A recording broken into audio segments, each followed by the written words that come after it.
মিষ্টু কি হলো রে, তুই নেচে নেচে এইভাবে ডাকছিস কেন? আমার কি কাজ নেই নাকি?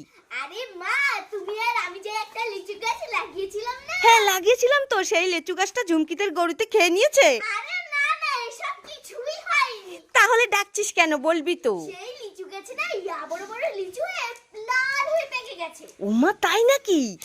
এত তাড়াতাড়ি? হ্যাঁ। না আমার বিশ্বাস হচ্ছে না। বিশ্বাস হচ্ছে না? আসো। আরে কোথায় নিয়ে যাচ্ছি? এই পড়ে যাবো তো। কই কই, ঠিক আছে ঠিক আছে। ওরে বাবারে, তাই তো মিষ্টু, কত লিচু হয়েছে আমাদের লিচু গাছে। লিচুগুলো আমরা বেচতেও পারি। হ্যাঁ তাড়াতাড়ি ছিঁড়ে নিয়ে আয়, নাহলে ঝুমকিরা এসে সব নিয়ে নেবে। ঠিক আছে মা। নে তাড়াতাড়ি নে।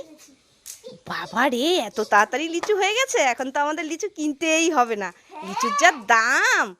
ঠিকই বলেছো, এখন লিচুর অনেক দাম। হ্যাঁ 100 টাকা কেজি। হ্যাঁ, এই দেখো মা। দে তো আমার হাতে দে তো, আমার তো বিশ্বাসই হচ্ছে না। ইয়ে মা, তাই তো, সত্যি সত্যি। তোমরা সবাই লাইক করো, আর যারা যারা লিচু খেতে চাও মিষ্টুদের বাড়ি চলে এসো।